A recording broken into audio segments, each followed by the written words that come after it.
بسم اللہ الرحمن الرحیم۔ السلام علیکم دوستو، گزشتہ دنوں ایک دوست کی طرف جانا ہوا۔ مہمان خانے میں بیٹھے ہوئے تھے کہ قریبی گھر سے اونچی آواز میں بولنے کی آوازیں آنا شروع ہو گئیں۔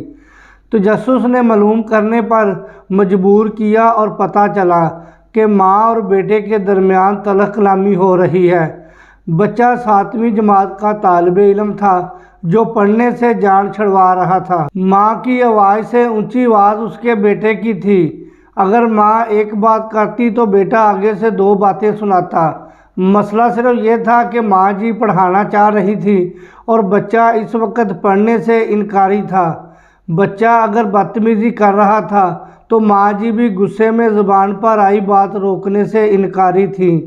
کوئی 10 سے 15 منٹوں تک یہ سلسلہ جاری رہا، پھر نہ جانے کیسے تھم سا گیا۔ یہ مسئلہ موجودہ نسل کے ساتھ بڑی شدت سے جڑا ہوا ہے۔ والدین کے پاس اپنے بہانے ہیں جبکہ اولاد کے پاس اپنی مصروفیات ہیں۔ کچھ مصروفیات ایسی ہیں جو جان بوجھ کر ہم نے اپنے اوپر ایسی مسلط کر لی ہیں کہ جیسے ان کے بغیر ہمارا گزارا نہیں۔ ہمیں ذہن میں رکھنا چاہیے کہ وقت کرتا ہے پرورش برسوں، حادثہ ایک دم نہیں ہوتا۔ اکثر و بیشتر گھروں میں یہ مسئلہ اس وقت پوری شدت سے موجود ہے۔ والدین بچوں سے دور اور بچے والدین کی الفت سے ناپلید ہو کر نقصان دہ چیزوں میں پناہ ڈھونڈنے کی ناکام کوشش کرتے نظر آتے ہیں۔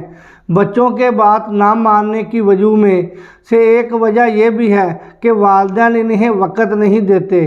اگر کچھ والدین وقت دیتے بھی ہیں تو وہ صرف پڑھائی یا نصیحت کے لیے ہوتا ہے۔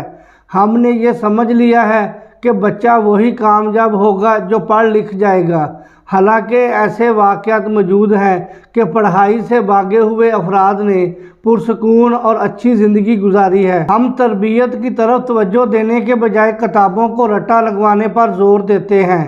ہم بچے کو خود کار مشین سمجھتے ہیں کہ اس کے کوئی جذبات نہیں ہیں، بس ایک پروگرام کی طرح بچے کو کمانڈ دے کر سمجھتے ہیں کہ ہم نے اپنا فرض پورا کر لیا۔ کھانا پینا، جیب خرچ، اسکول کے اخراجات، ہوم ٹیوشن کے لوازمات اور نت نئے کھلونوں سے آراستہ کمرہ دے کر احسان جتاتے پھرتے ہیں کہ اتنا کچھ کرنے کے بعد بچے ہماری بات نہیں مانتے اور نہ ہی ہمیں فوقیت دیتے ہیں۔ ہمیں ذہن نشین کر لینا چاہیے کہ بچہ کبھی بھی والدین کی طرف سے دی جانے والی سہولیات کی وجہ سے قریب نہیں ہوتا، یہ صرف ذریعہ ہو سکتے ہیں۔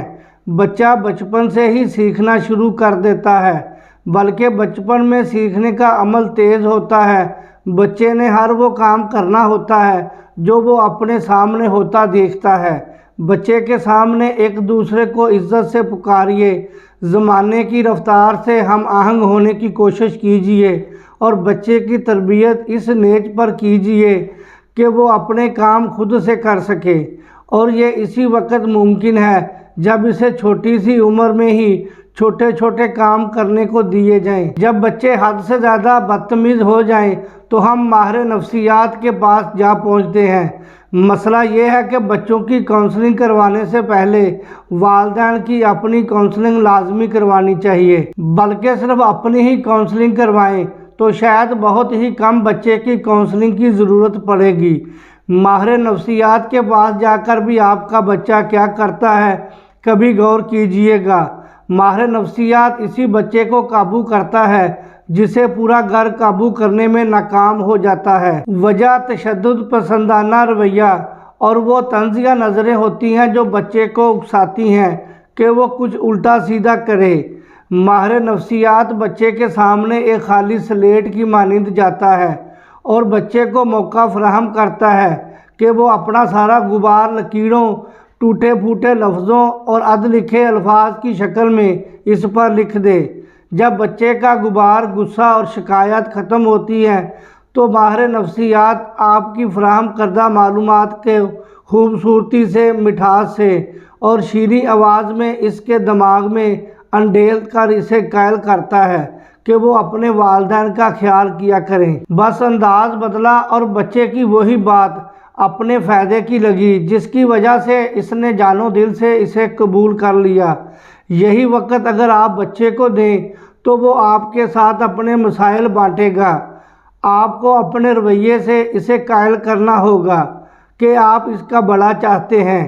یاد رکھیے گا کہ بھلا جوتے مارنے سے نہیں ہوتا اور نہ بچے کی عزت نفس کو سرے بازار مجروح کرنے سے ہوتا ہے۔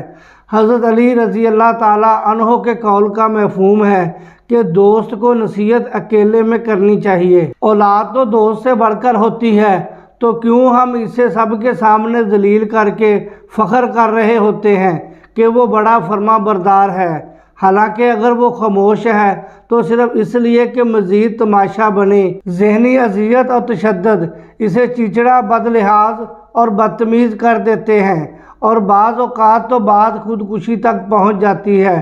ہم سمجھ رہے ہوتے ہیں کہ اسے کسی کی نظر لگ گئی ہے، حالانکہ معاملات ہم نے خود خراب کیے ہوتے ہیں۔